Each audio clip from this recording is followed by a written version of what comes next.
please, I really want to hear your questions and comments on this tricky challenge that Faurecia has got to transform itself and become more agile and entrepreneurial and innovative.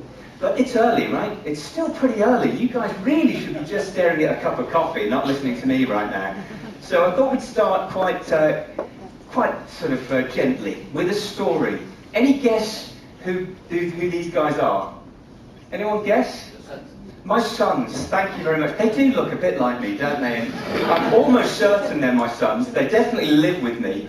And I don't know, anyone in the room got teenage kids? Teenage kids in the room? Yeah, I feel your pain. Do you ever have that moment where you talk to them and they sort of go, and nothing happens? Now, I'm supposed to be an influencer, a teacher, someone who can engage people. So it's quite a challenge for me with my boys at home. They're beautiful boys. That was taken, by the way, in the first week of September, back at their new school.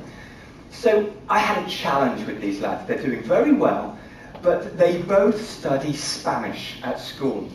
And like me, when I was at school, they're not very... This is one subject they find boring, they can't understand why they're doing it, it's not part of their lives. By the way, I studied 5 years of French at school, and I was exactly the same. I remember talking to my late mother and saying, why do I need to learn French? Why would I ever work with a French company? So the wisdom of youth there. So I had a challenge, and I thought, I'm really interested in experimentation. I'm going to experiment on my sons this year, which I hope you agree is an excellent idea, to experiment on our children. So I thought, right, instead of telling them to learn Spanish, I'm going to find the time in my life to learn Spanish myself and speak it around the house so it'll become part of their life. And I'll inspire them. So instead of telling, I will just be that Spanish speaker. So that's what we're doing, and we're 10 months into our experiment. We've programmed in 5 holidays, one in Mallorca. We sailed around Mallorca in July. We're going to Catalonia in 2 weeks' time, an excellent place to go to speak Castilian Spanish. I hope you agree at this time of year. And then we're going to go to Costa Rica in Christmas. So this has come from curiosity, asking a kind of what-if question, and just trying to observe what happens.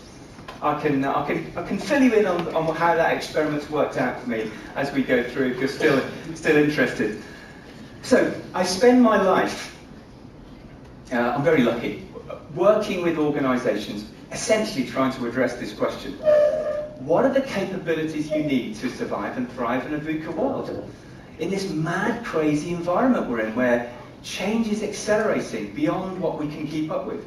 What do you need now in terms of your leadership capabilities and your organisational capabilities that you might not have needed in the 1980s, where I guess some of you started your career maybe in the 1980s or maybe earlier, 1990s I think for most of you, maybe some of you in the early part of the century.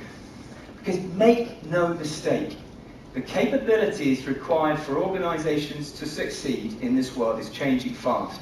And that means we need to change with it. So that will be what I'm talking about.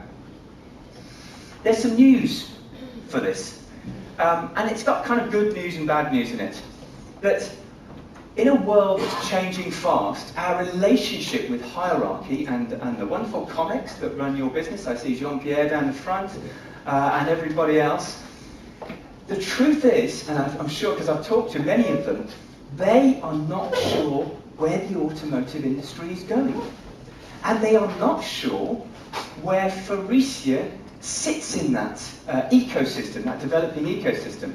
So, I guess if I'd said this back in the 90s or the 80s, this would be a very alarming thing to say, that the board are not quite sure where we're going. We haven't got a product plan that goes out more than, I don't know, I guess maybe 4 years. Because we don't know what the OEMs will want. We in fact don't know what the new customers are going to want. And we're not quite sure how the consumers are going to interact with new technology.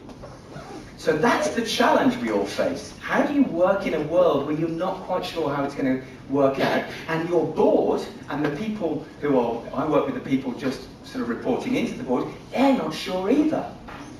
Well, that's a great opportunity for everybody to step up in the business and be part of that conversation. That's the opportunity for everybody to lead, to be part of that. I think of it as leadership in every chair.